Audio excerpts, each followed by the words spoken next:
Everyone, Tim Brown, and for this topic, we're now going to move into adding soundtracks and sound effects to our iMovie project. So once again, I'm going back to the iPad, and I have my recording in the form of a narration already on the track.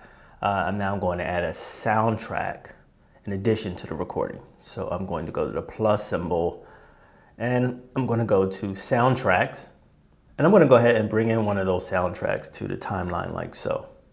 Now I have two tracks. Before I go any further, I'm going to just tap on that soundtrack so that you can at least understand what the menus are underneath.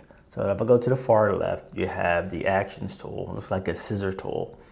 This is where you can do one thing when you're at the beginning, which is to make it a foreground or background recording. In this case, background is selected by default because it detects a track that's already there, which is good because I want the narration to be louder than the recording, the soundtrack. However, if I move down just a little bit, select the track again, you can see that now I have the option to split the track. So if I had any reason to split it, in case I didn't want it to be that long, I could do that. Or two, you can just use the handles to adjust how long you want the track to be. Now let's go ahead and move to the other menu where the audio icon is. So here you can see that's pretty obvious. That means you can control the volume level, but you can also control the fade. That is, if you want the soundtrack to fade in or out. So if I press the fade option there, you can see there these yellow arrows. You can just drag those yellow arrows, and you can do this at the front of the file as well as at the back of the file.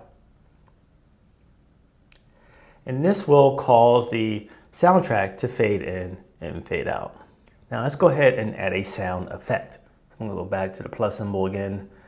And this time I'm going to choose sound effects, and I'm going to go ahead and bring in the applause effect. That's always cool. Great, so now I have three tracks. I have sound effect, I have my voiceover recording, and I have a soundtrack. And you can tell they're different because they have different colors, so that's pretty easy to figure out. You're going to notice though that when you press on the files, so we already looked at this one before, this is the soundtrack, indicates that it's a background recording because foreground is the only option that's available. But if I select the sound effect is a foreground sound file with the only option to add it as a background. But here's the thing, you cannot have two background files at the same time. For example, if I did decide to make the sound effect a background sound, guess what happens? It bumps the soundtrack out.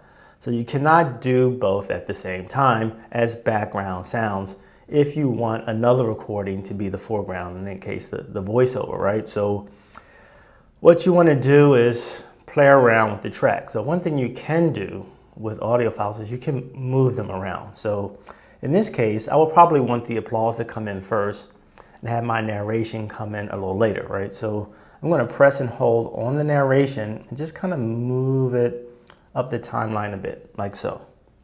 You just have to press and hold on it until you can have that indication that it can be moved. I'm now going to adjust the sound effect file because it doesn't need to be this long, so I'm going to go ahead and just bring it in just a little bit so that it's almost right up to where the narration comes in. But this is a great way you can take advantage of that fade option that I showed you earlier. So when I go back to the audio file and I select fade, I can now have that applause effect fade out as the voiceover is coming in. So I'm going to go ahead and fade that out a little bit, like so. It looks great. So now I have the applause coming in first, it's going to fade out, my voiceover is going to come in, but meanwhile the soundtrack is playing the whole time.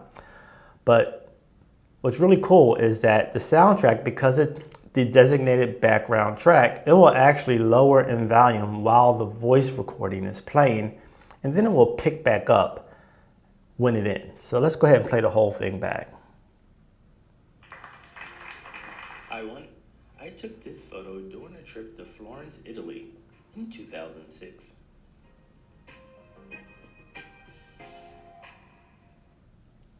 Perfect. So the applause faded in, faded out as the voice recording came in.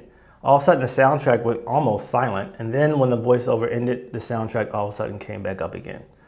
So those are pretty nice options to have when working with various different types of audio files.